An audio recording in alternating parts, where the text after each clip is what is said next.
Vamos lá então, deixa eu mudar aqui de som.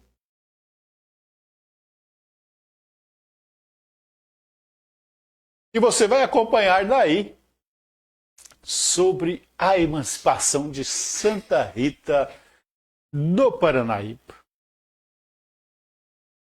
Vamos lá então? Antes é preciso, né, nós já tivemos aí 2 encontros, falamos inicialmente no primeiro episódio sobre a estrada nova de Uberaba para Anicuns. Por que construíram essa estrada nova e por que ela passou aqui no sul de Goiás? Depois nós contamos um primeiro documento oficial sobre a criação de um porto de embarque aqui na divisa de Goiás com Minas Gerais, sobre o Rio Paranaíba. E no segundo episódio, nós tratamos daquele período em que chega a Capela de Santa Rita de Cássia e por que o então arraial ganha o nome de Arraial de Santa Rita do Paranaíba. Santa Rita do Paranaíba. E quando ele se tornou distrito e freguesia. Mas se a gente não conta, não tem como, né, contar a história do surgimento de Santa Rita do Paranaíba e depois de Itumbiara, sem lembrar, né? Sem lembrar também da história de Goiás, desde a capitania, ciclos econômicos, né? Mineração, depois a agropecuária em que surge Santa Rita do Paranaíba. Então, vamos lembrar os 2 primeiros episódios, né? Eu vou até passar para você ir acompanhando o que nós já falamos. E a gente vai relembrar aqui.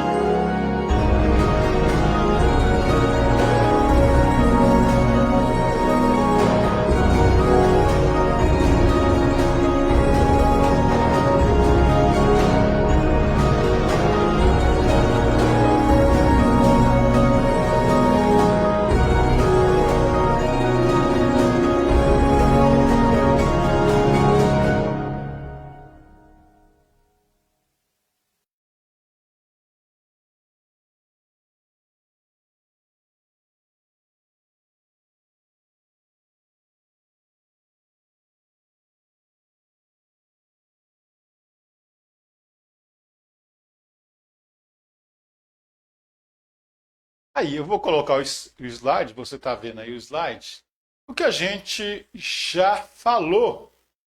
Nós já falamos aí, você vê no nosso slide inteiro, né, aí. Desde lá a história, né, de Goiás, bandeira de Bartolomeu Bueno da Silva, filho, 1722 a 1725, quando começa aí o ciclo ouro, né? Criação do Arraial de Santana, 1727. Depois, né, se transforma aí na Vila Boa, 1739. Depois, 1818, cidade de Goiás, capital, então, da província de Goiás. E aí, decadência, né, do ciclo do ouro. Nós temos, então, ciclo do ouro, nós temos, então,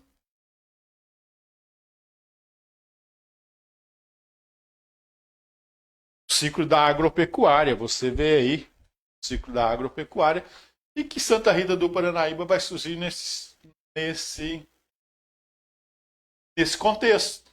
Construção da capela, distrito de freguesia, estação fiscal, que se chamaria recebedoria. Então isso foi o que nós falamos no primeiro e no segundo episódio aqui de Caminhos de Goiás.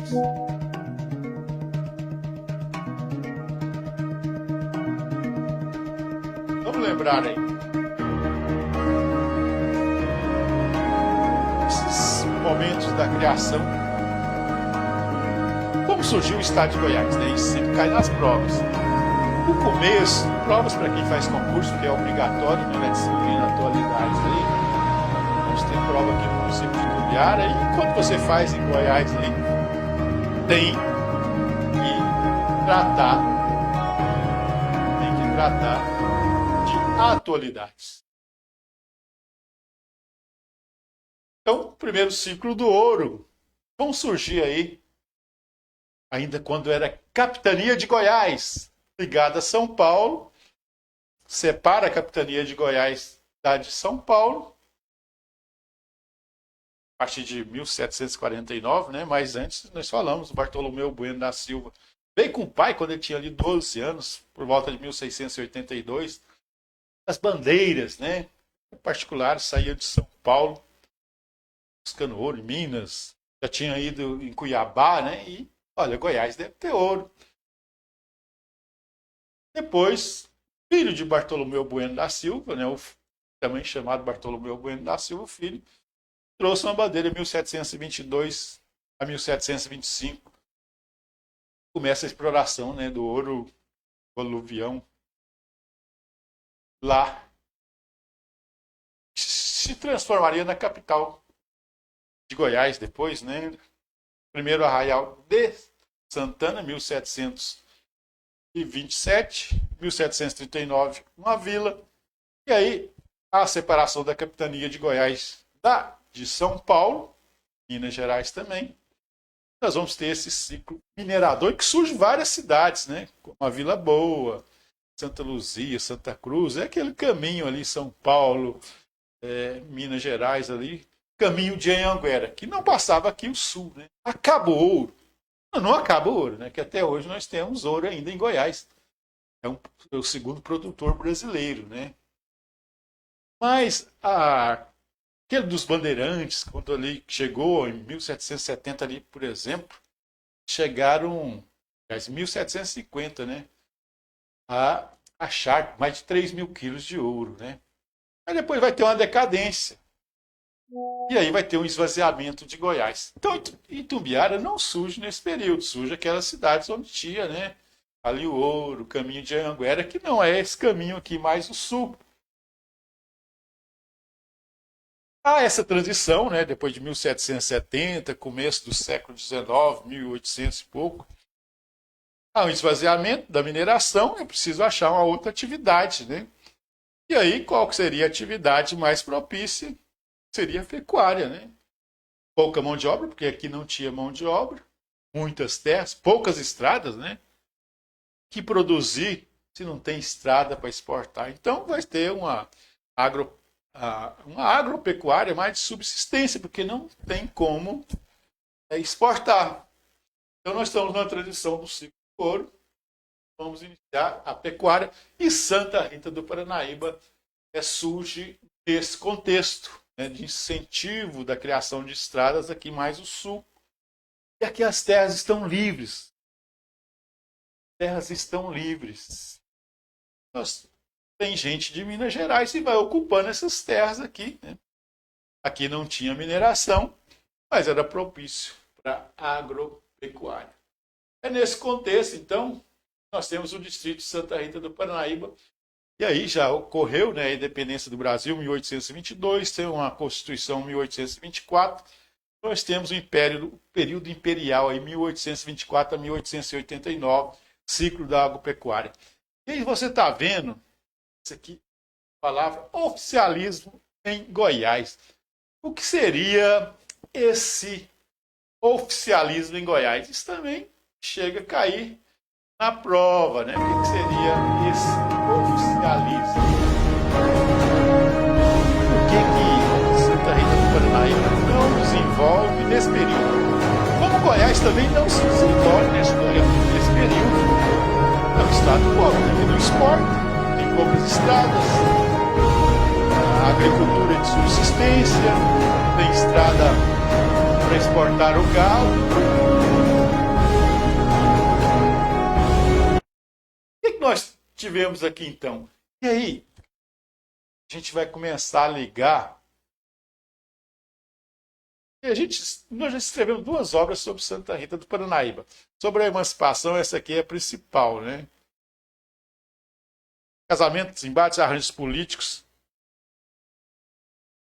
e que vai tratar principalmente da emancipação. Então, se tem um Estado pobre nesse período, né, chamado oficialismo. Oficialismo por quê? Eu não respondi, né? É chamado oficialismo porque nós temos aí no período imperial, foi criada a província de Goiás, não é capitania mais. Só que o imperador manda para a província quem vai governar aqui, que na vez não tem ligação nenhuma com o Estado. Então, um Estado muito pobre, porque não exporta. Né? Acabou o ciclo do ouro, agricultura de subsistência, só ocupando gado, não tem como exportar essas mercadorias, não tem estradas. E os governantes, depois de 1824, né, vêm de fora, manda lá do Rio de Janeiro. E demorava quase um ano para chegar aqui. Até tem a narração de uma viagem, Leite de Moraes, 1881, que ele deixa lá São Paulo e vem. Vários meses depois chega. Inclusive passa aqui, fica um dia em Santa Rita do Paranaíba. Por isso que, desde o primeiro documento ali, do Porto do Rio Paranaíba, 1835, até a emancipação, 1909, não desenvolve. Aqui, como Goiás também é pouco desenvolvido, por causa, né, do tipo de exploração que tem. E aí, eu vou passar o mapa para você ver aí também. Eu vou colocar aí, para você acompanhar. Fazer uma análise desses três mapas. Vou melhorar a imagem para você ver a imagem dos mapas. Como foi essa região, desde a mineração, ciclo da agropecuária, e quando chega aqui a emancipação em 1909. Olha, três imagens. Vamos a primeira, né? Então, antes do século XVIII, tropeiros, essa imagem, os caminhos que tinham os tropeiros. A gente lembrou que em Goiás, por exemplo, apenas 5 estradas, né? Uma que vai até Cuiabá, outra dos Currais, né? Que vai lá para o Rio São Francisco, uma mais ao norte, né? Acompanha aí as descidas do Araguaia e Tocantins, lá para o norte. Outra, a Estrada Real, Paracatu, lá para o Rio de Janeiro, e as 5 estradas. Você vê o sul vazio, né? E tinha tropeiros, né? Porque mesmo no tempo da mineração, era o meio que eles forneciam, né? Materiais aí para os bandeirantes, né? Que exploravam as minas. Então isso aí até ali por volta de quando há declínio da mineração. O segundo mapa, esse do meio, que você observa aí, é de 1872. Aí já está maior, né? E a grande cidade do sul era Santa Cruz de Goiás. Inclusive, Santa Rita do Paranaíba foi um distrito até 1852. Depois tem 3 anos ali que Morrinhos emancipa. 1852, 1855. Santa Rita do Paranaíba faz parte de Morrinhos. Depois, novamente, cai aí a emancipação de Morrinhos. 1859 a 1872 ali. Então, Morrinhos deixou de ser município, volta a ser município, né? A partir de 1882, aí Santa Rita do Paranaíba pertence a ele. Esse aí do meio. E depois, né? Isso aqui já é 1920, esse terceiro mapa que você vê à direita, aí já tem várias cidades aqui no sul, né? Que vão crescer nesse ciclo da agropecuária. Vários, né? Vários arraiais se transformaram em distritos, vários distritos se transformaram em vila, que era, né, os municípios. Quando conseguia a emancipação, Santa Rita vai conseguir isso em 1909. Então foi o distrito de Santa Rita, Paranaíba, nesse período, 1824 a 1889, período do oficialismo político em Goiás. Oficialismo por quê? Porque os governantes daqui eram nomeados pelo imperador, não tinha quase ligação. Mas é interessante, a partir de 1831, Rodrigues Jardim, se eu não me engano o nome, que Era avô de Leopoldo de Bulhões, que vai entrar na nossa história hoje aqui da emancipação de Santa Rita do Paranaíba. Ele governou, né, a província de Goiás, os primeiros goianos a governar. Avô de Leopoldo de Bulhões, que depois vai ser ministro da Fazenda, um goiano. Tem embates que vai resultar em Santa Rita do Paranaíba. Oficialismo, então, por isso, que eram nomeados, não tinha ligação. Século XIX, ciclo da agropecuária, agricultura de subsistência, não tinha como exportar. E a pecuária, né? Pouca mão de obra, por isso que nós vamos ter aqui chegando em Santa Rita do Paranaíba, o pessoal que vem de Minas ocupam aqui as terras. E aí, eu vou começar a falar de algumas pessoas. Diga o nome aí. Hermenegildo Lopes de Moraes. Guerra do Paraguai. Olha, eu estou voltando lá em 1864, 1870, para chegar lá na emancipação. Porque essas figuras, o Hermenegildo Lopes de Moraes, é dono de carros de boi, de transporte, comerciante, e veio aqui para Santa Rita do Paranaíba, né? Lembra aí?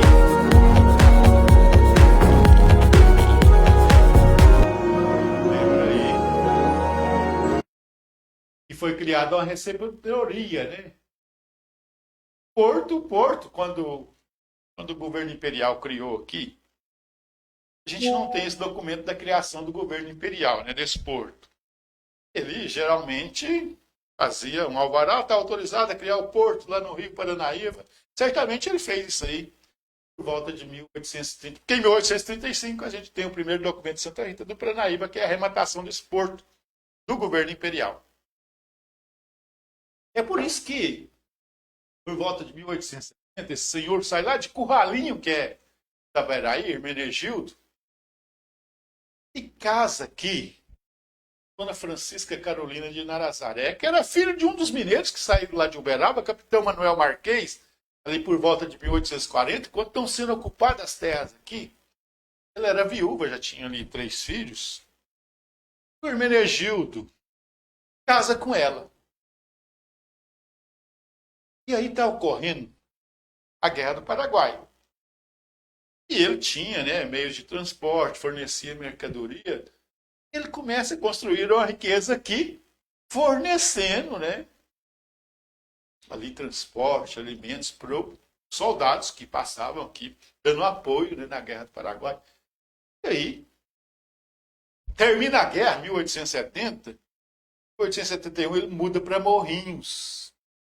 Aqui, então, a vida continuava com fazendeiros, uma pequena capela, uma capelinha pequena no centro da cidade, e a recebedoria. Aí nós lembramos que em 1853, a província, só aí, e antes eram os particulares que cobravam impostos ali no porto de Tumbiara. O que seria esse imposto? Vinha um gado ou mercadoria, sal, ia sair de Goiás, eles estavam ali para cobrar. Tinha as canoas, a balsa para atravessar, cobrava por isso. Até 1853 por particulares. A província de Goiás, só a partir de 1855, vai cobrar. Esse pessoal vai ocupar, né, esse espaço, pessoal ligado a Hermenegildo Lopes de Moraes, nessa recebedoria. Então, o que funciona em Santa Rita do Paranaíba nesse período? A capela, fazendeiros produzindo, o gado, e a recebedoria ali cobrando impostos aí já para a província. E o Hermenegildo Lopes, antes nasce o filho dele, Hermenegildo Lopes de Moraes, filho, nasce aqui em Santa Rita. Então liga esses dois nomes. Esse aqui era um coronel, né? Verdadeiro coronel nomeado para a Guarda Nacional. Lembrando que a Guarda Nacional foi criada no Império em 1831, que fazia segurança ali, né? Tinha o coronel.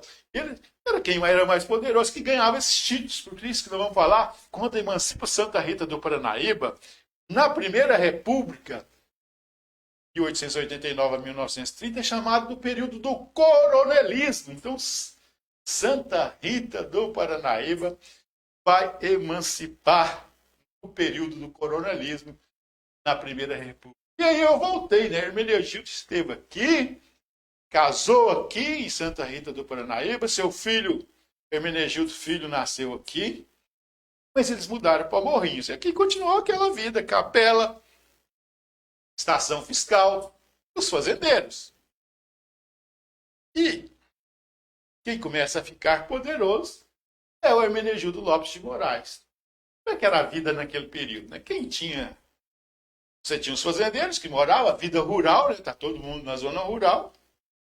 Só vem ali na igreja, no final de semana, para rezar, né? Prestar o culto a Santa Rita. As meninas estudam para ser professor, como a filha dele, Amélia Augusta, que vai casar com o governador de Goiás. 1902. Antes disso, ela vai para Uberaba estudar. Então, como é que é? A cavalo daqui, porque só tem aquela estrada, né? Tem veículo ainda. A cavalo até Uberaba. As meninas ficavam ali em Uberaba estudando numa escola melhor. Os filhos dos coronéis poderosos, filhos de fazendeiros, iam para o Rio de Janeiro, São Paulo, caso Hermenegildo Moraes Filho, e as grandes figuras que vão participar desse episódio que vai resultar na emancipação de Santa Rita do Paranaíba eram advogados formados na Faculdade do Largo de São Francisco, em São Paulo. Então, essa é a história do Hermenegildo. Constrói riqueza aqui, fica poderoso, coronel de coronel, o Estado.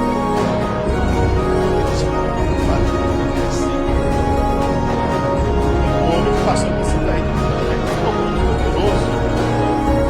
E era esse caminho dos filhos dos ricos, formar em direito e ocupar espaço na política como deputado e senador. Os coronéis mandavam ali no arraial, na vila, poderoso como o coronel Hermenegildo, sustentava os governadores, que se vai chamar no coronelismo, política dos governadores. Política dos governadores. Porque os coronéis sustentam os governadores, chamada política lá do café com leite, vai sustentar o presidente. Né? E é isso que funciona no coronelismo. É por isso que o título nosso hoje aqui é a Emancipação de Santa Rita do Paranaíba e a Vila dos Coronéis. Você vai ver que só os coronéis eram elegidos. É que o povo, algum pessoal hoje pede, né? Voto auditável, naquele tempo voto aberto. Eram os próprios coronéis que controlavam o voto. Era na casa de um ali, ele tinha o controle de quem podia votar e ele acompanhava e o voto aberto. Eu venho aqui e voto no quem indicou o coronel. Então só eles ganhavam a eleição. Por isso que, quando é distrito ainda, por isso que eu estou voltando aqui, ainda no distrito Guerra do Paraguai, porque essas figuras vão influenciar. Então, a dona Francisca era filha de um desses mineiros que vieram aqui, quando estavam as terras desocupadas, em 1840. Ela nasceu aqui em 1843, casou pela segunda vez. Aqui foi o padre Félix que fez o casamento, né? Primeira autoridade de um ministro, né? Distrito e freguesia, a gente falou. Igreja muito ligada com o Império, então era o padre Félix que governava aqui. Então está registrado. E a dona Francisca é essa figura, então, que vai fazer essa ligação com Hermenegildo Lopes de Moraes e um grupo político que vai dominar a política em Goiás de 1901 a 1909, que é o grupo de Xavier de Almeida. Xavier de Almeida, que era aliado de Bulhões, Leopoldo de Bulhões, criou um voo próprio, casou com a filha do grande fazendeiro Hermenegildo Lopes de Moraes, que era o marido de Dona Francisca, aqui de Santa Rita do Paranaíba. Pai também do Hermenegildo Lopes de Moraes, que vai ser eleito governador de Goiás em 1909. Naquela época, chamava presidente de Goiás, que corresponde a governador hoje. Eu vou passar o slide aí para você, então, é mais de perto essas figuras Hermenegildo Lopes de Moraes pai, Hermenegildo Lopes de Moraes filho, a dona Francisca. Isso tudo está no livro que eu escrevi, Casamento, Embate e Arranjo Político de Goiás, que trata exatamente da emancipação de Santa Rita. Tá aí, Hermenegildo Lopes de Moraes nasceu lá em Itaberaí, construiu riquezas aqui, foi para Morrinhos, morreu em 1905. Tem a casa dele, né, conservada. Morrinhos, conservou. E ela não conserva mais Morrinhos.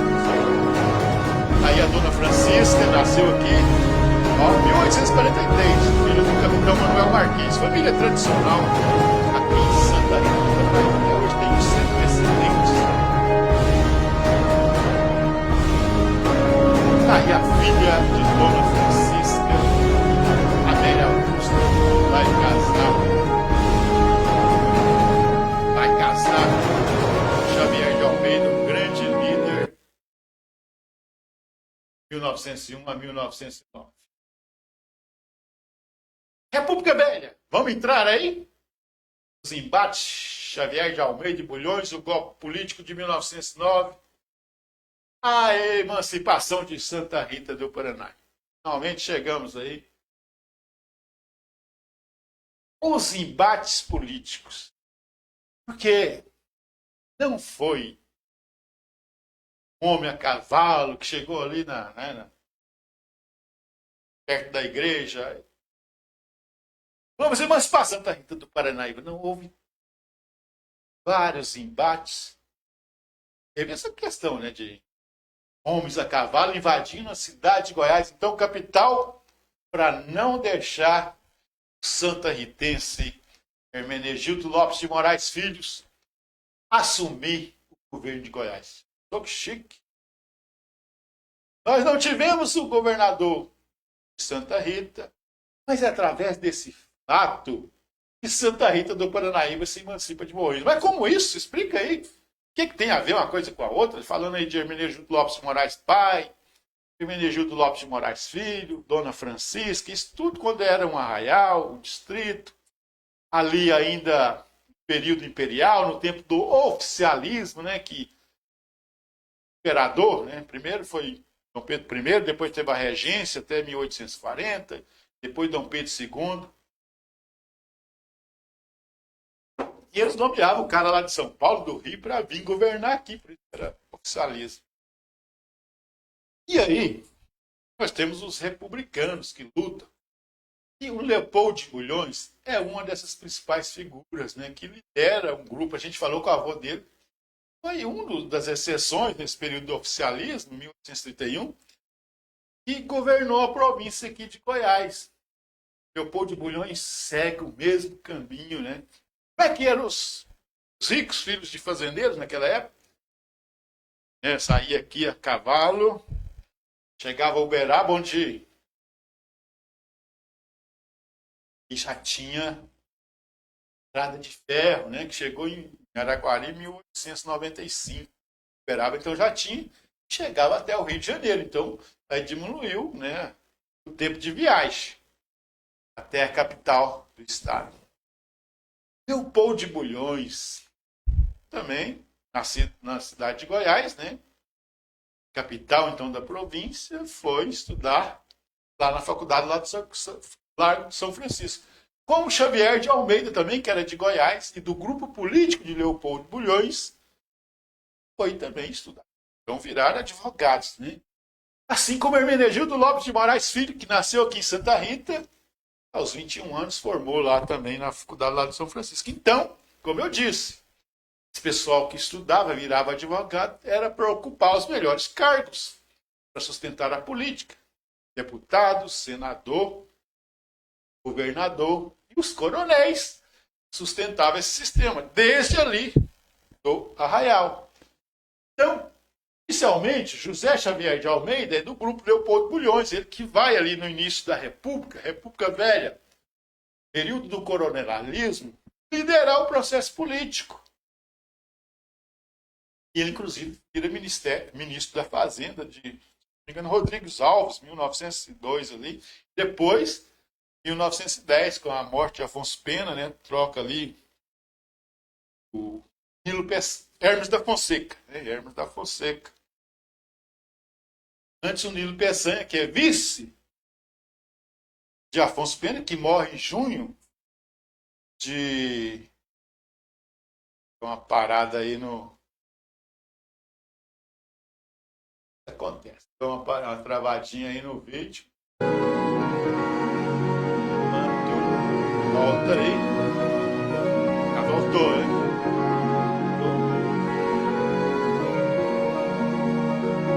Voltamos aqui também. Questão travadinha normal. Enfrentando aí alguns piques de energia. Tem queimou aqui a subestação, né? Então estamos nesse processo. Então essas figuras que vão participar do processo de um golpe político em 1909, que resulta na emancipação de Santa Rita do Paranaíba, isso começa lá com Leopoldo de Bulhões após a proclamação da República.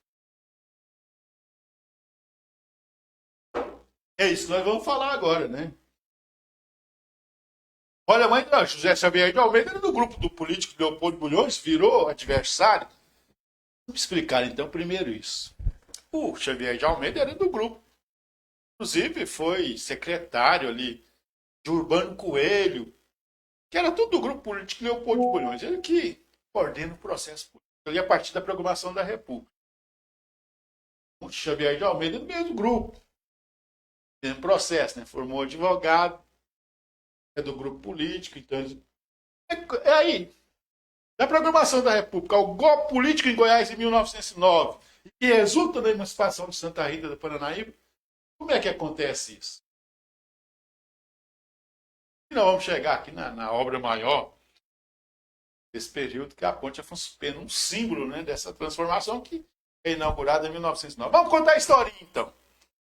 Vamos contar a historinha, ligar todos os pontos agora, ligar todos os pontos agora, para você entender isso.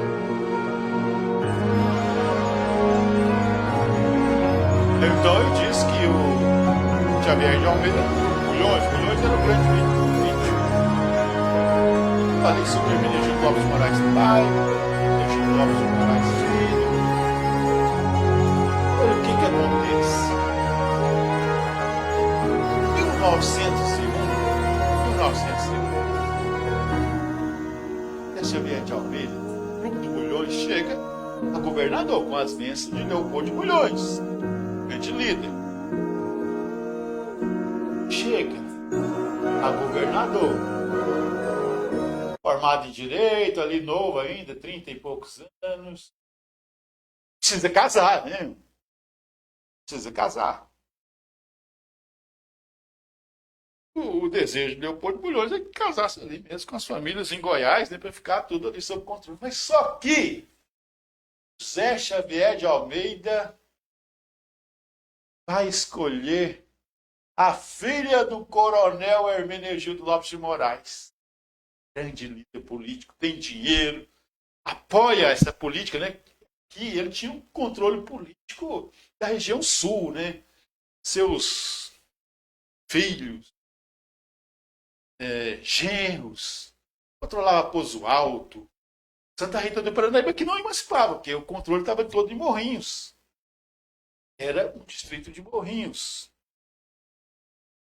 Tem uma filha, então, com 16 anos só, do Hermenegildo Lopes de Moraes, casa, o José Xavier de Almeida elege governador de Goiás, naquela época chamava presidente. É a mesma coisa de Goiás. Na política dos coronéis. Os coronéis controlam ali localmente, apoia, elege seu governador e escolhe ali os filhos que vão ser senadores. Tanto é, quem era deputado, senadores.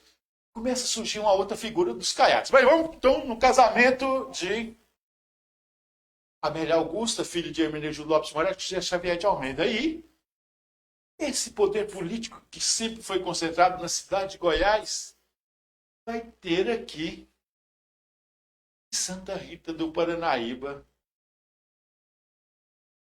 Era apenas distrito ainda de Morrinhos. É em Morrinhos, tá? O poder fica ali em Morrinhos. Tem dinheiro, Hermenegildo Lopes de Moraes, tem prestígio, seu filho é deputado federal, o Hermenegildo Lopes de Moraes filho, tem dinheiro. Ele é vice, o Hermenegildo Lopes de Moraes pai é vice-governador, né, um dos vice-governadores. E a filha casa com um dos governadores eleitos, José Xavier de Almeida. E aí, José Xavier de Almeida vai deixar Leopoldo de Bulhões, que ficava mais em Petrópolis, né? Virou ministro, liderava a política de lá. E o José Xavier de Almeida começou a controlar, você lembra? As eleições eram controladas nas casas dos coronéis. Aqui, por exemplo, votava na casa da família Marquês lá, então eles que tinham a relação, quem que ia votar. Voto aberto, eu voto no plano. Então elegia só quem eles queriam. E aí, entre 1901 e 1904, José Xavier de Almeida vai romper com Leopoldo de Bulhões e virar uma carreira solo. Leopoldo de Bulhões tenta a intervenção no Estado, tenta derrubar Xavier de Almeida, mas ele aí tem o controle. Ele controla aqui em Santa Rita do Paranaíba, por exemplo, ele tem o Jacinto Brandão, que veio junto com ele lá de Curralinho, Itaberaí. Era do grupo, né? Então não emancipava Santa Rita, não tinha interesse. O poder estava em Morrinhos. Morre em 1905, Hermenegildo Lopes de Moraes, o pai. Deixa toda a herança para a dona Francisca e seus filhos, uma família rica e poderosa. E o José Xavier de Almeida, ele elege seu sucessor, o Miguel da Rocha Lima, até 1908. E o Leopoldo de Bulhões está ali no Rio de Janeiro, está ali organizando. Só que chega 1909, José Xavier de Almeida elege de novo seu sucessor. E adivinha quem é o sucessor de... Quem é o sucessor de Miguel da Rocha Lima, o indicado que vai ser eleito governador de Goiás? Antes disso, eu vou passar a ficha para você aí, você conhecer essas figuras principais que vão aparecer na emancipação de Santa Rita do Paranaíba. Vamos ver, João. Acompanha comigo aí. Padre Xavier de Almeida e Bulhões. Quem que era esse povo? Golpe político em 1909, a emancipação de Santa Rita em 1909. Depois a gente volta na política. Quem consegue construir essa ponte é o povo de Xavier de Almeida, João. Então, o deputado Hermenegildo Lopes de Moraes Filho, deputado federal, que é amigo do Afonso Pena, que estudou lá na Faculdade de São Francisco. É por isso que se constrói a ponte aqui em Suíra. E Afonso Pena morre em junho de 1909 e consegue.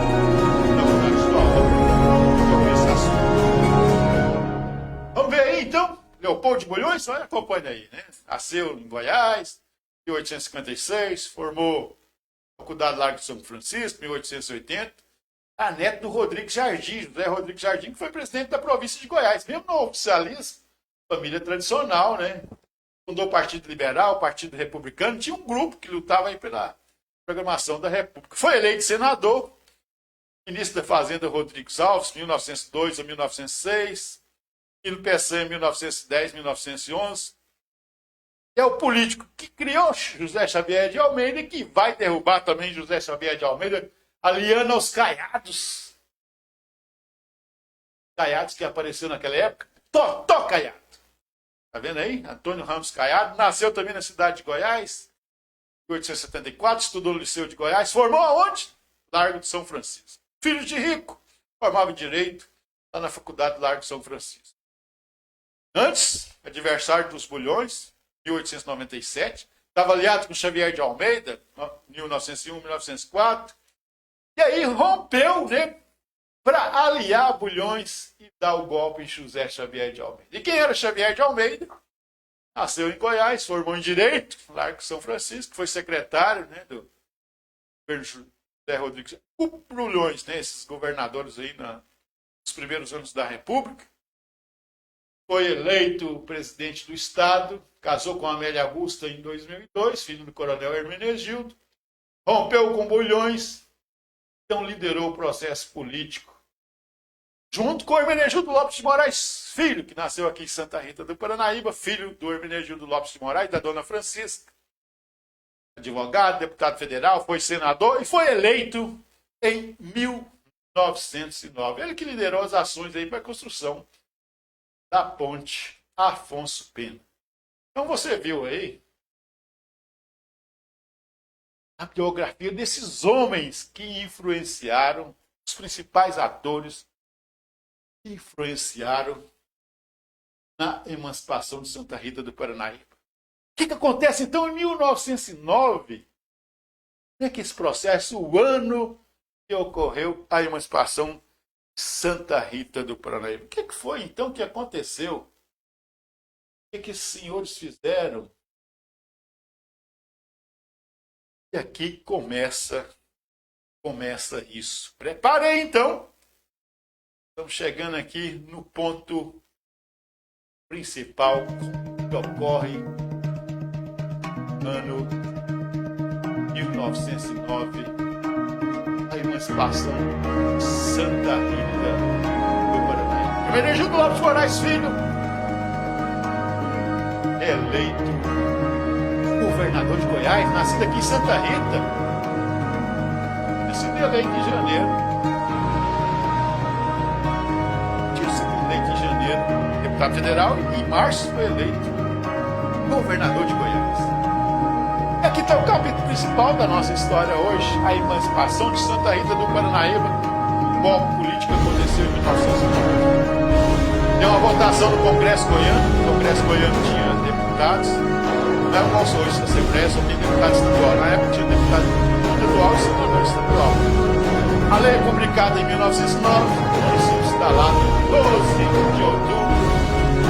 Eu vou contar para você agora essa historinha do ano que mudou Santa Rita.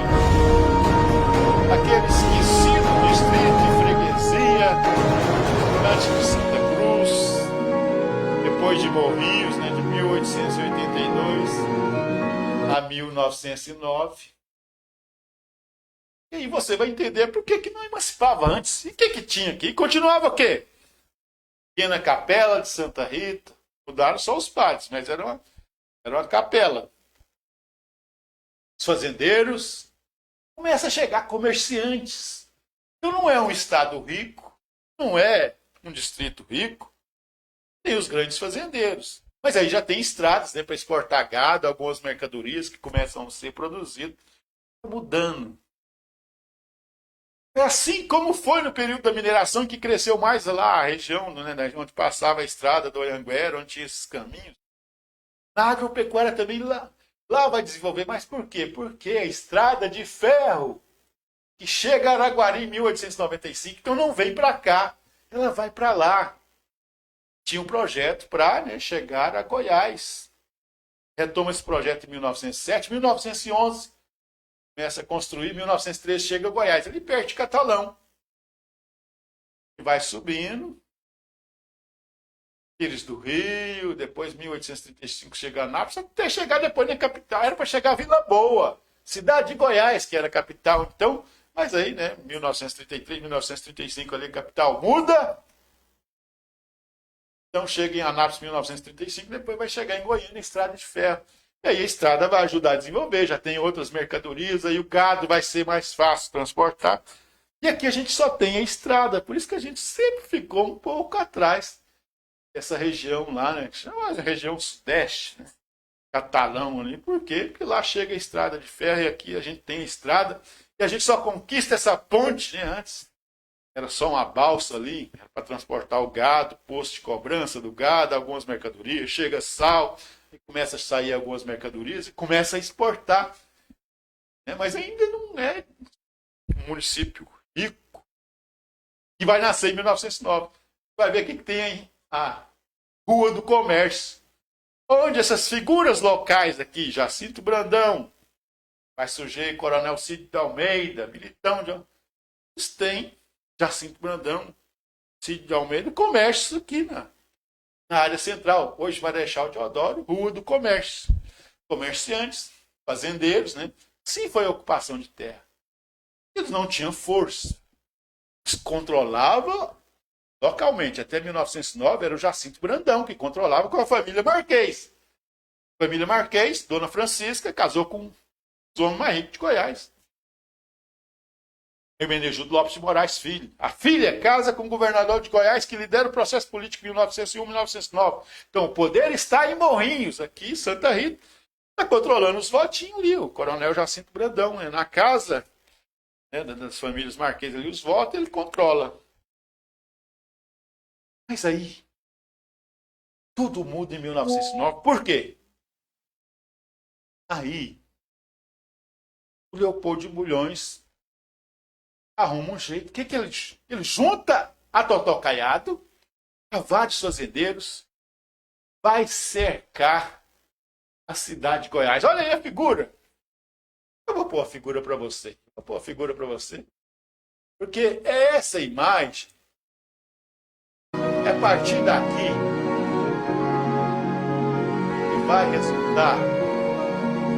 que vai resultar na estação de Santa Rita do Paranaíba. Olha a figura aí. Isso aí é a cidade de Goiás. 1909.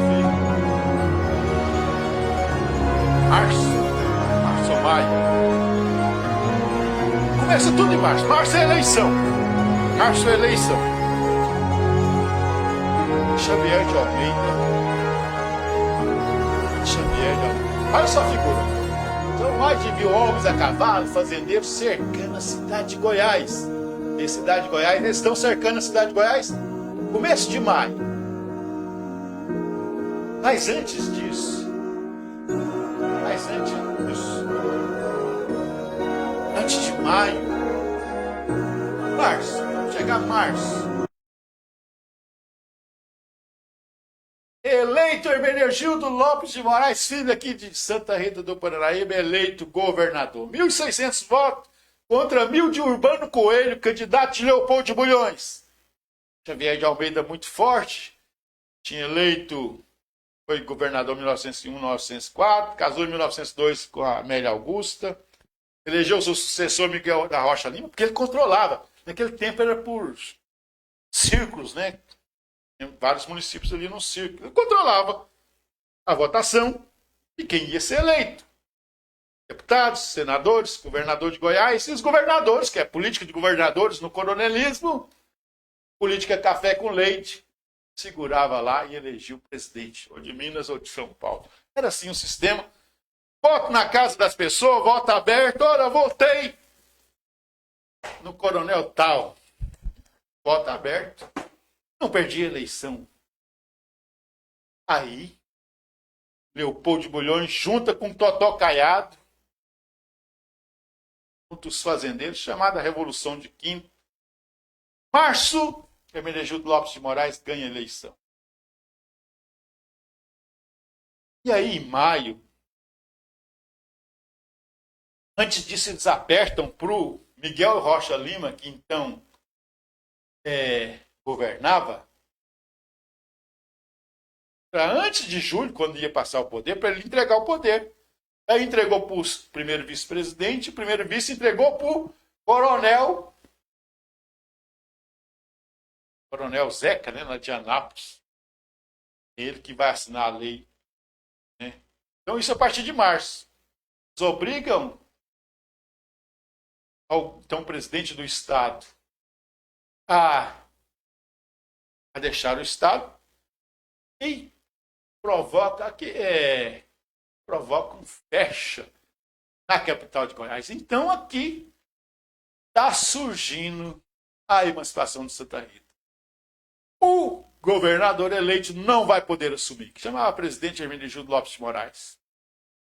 Quem está governando, então, é o segundo vice-presidente, Zeca.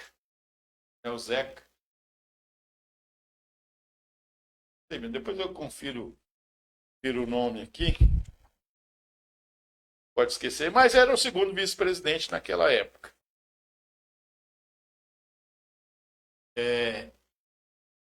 Então, deixa eu voltar aqui.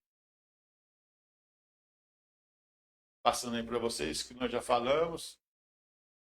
Já na vida daqui, já na vila, só Deixa eu voltar. Depois eu vou deixar para o próximo capítulo falar. Eu vou chegar só na emancipação. Depois nós vamos falar, cair nessa imagem, né, do cerco de Goiás e esses principais fatos aí que ocorreram. Então, eleito Hermenegildo Lopes de Moraes Filho não assume. Não assume. Provoca a renúncia do governador Miguel Rocha da Lima e o segundo vice, então, assume. O segundo vice assume o governo e eles cercam, tá aí cercando aqui a cidade de Goiás, sai o grupo de José Xavier de Almeida, ele pega sua mulher, os filhos, vem embora a cavalo para não brigar, passa em Morrinhos, daqui, atravessa aqui, vai voltar para o Rio de Janeiro, abandonar a política. Ele e Dona Amélia. Hermenegildo Lopes de Moraes, que tinha ganhado para filho, né, para deputado federal, assume como deputado federal. E quem está controlando o Congresso goiano? Assembleia, Senado goiano, é o grupo de Bulhões. Então, ele faz votar, né? Seu grupo vota a lei que é publicada em 16 de julho de 1909, emancipando Santa Rita do Paranaíba. Por quê? Para tirar todo o poder de Morrinho. Xavier de Almeida sai de cena. Hermenegildo Lopes de Moraes Filho não assume governador. O coronel Zeca, né, é que ele então, o segundo vice-presidente lá de Anápolis, controla. E é ele que assina essa lei de emancipação.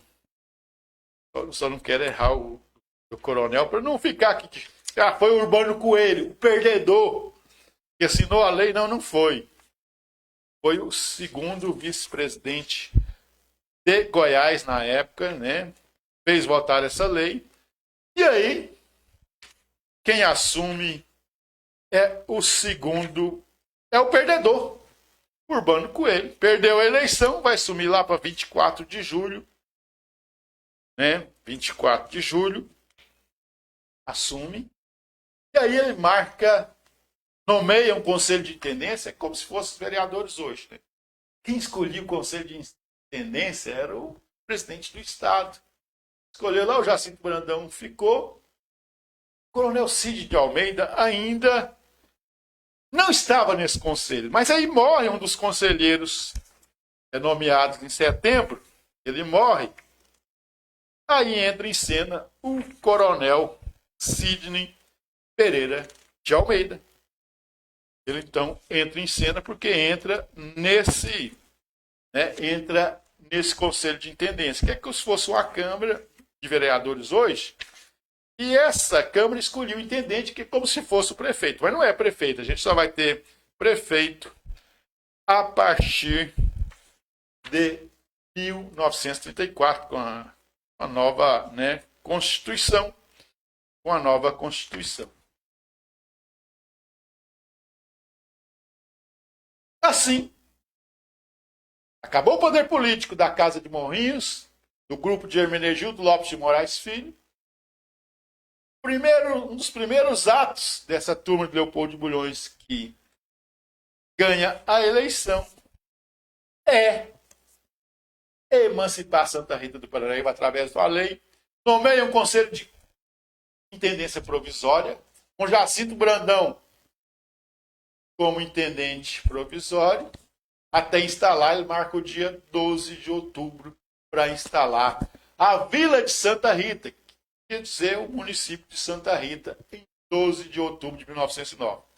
Aí a gente tinha mostrado a ponte, né? A ponte, como foi ainda do grupo Xavier de Almeida, o grupo de Hermenegildo Lopes de Moraes Filho, deputado federal, que ali, né, tinha contato com o presidente Afonso Pena, conseguiu essa obra muito importante, primeira grande obra de Santa Rita do Paranaíba, inaugurada em 15 de novembro de 1909. Então emancipa em 16 de julho, em setembro nomeia o Conselho de Intendência.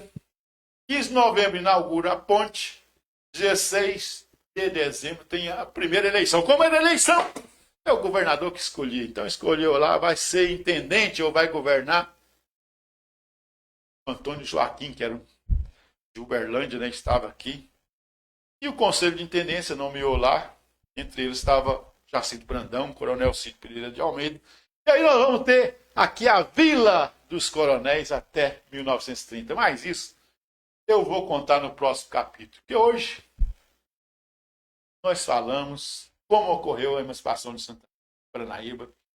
Que é um ato que resulta do golpe político de 1909 e não deixou Hermenegildo Lopes de Moraes Filho, nascido aqui em Santa Rita, ser governador.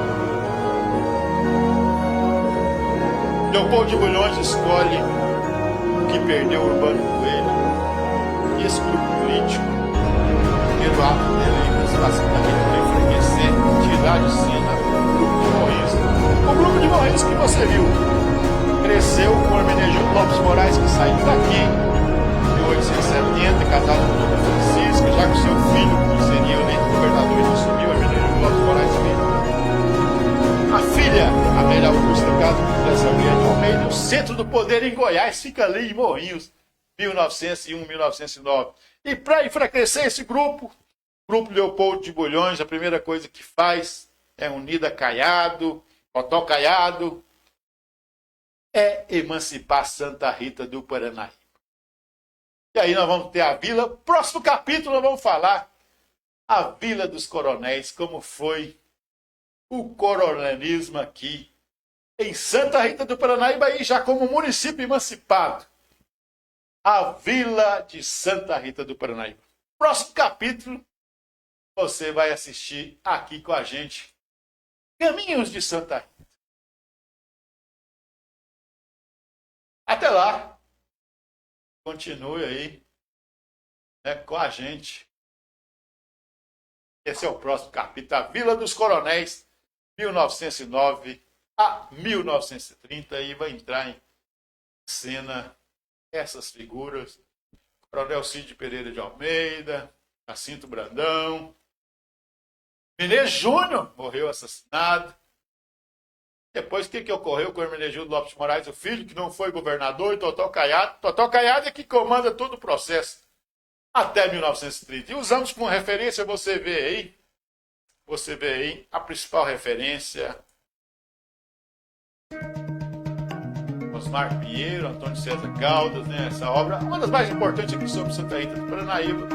Nós temos aí as barrancas de Santa Rita do Paranaíba e também casamento em vários circuitos que eu coloco na próxima referência aí, quando a gente for falar da Vila dos Coronéis. Um abraço a todos e até lá.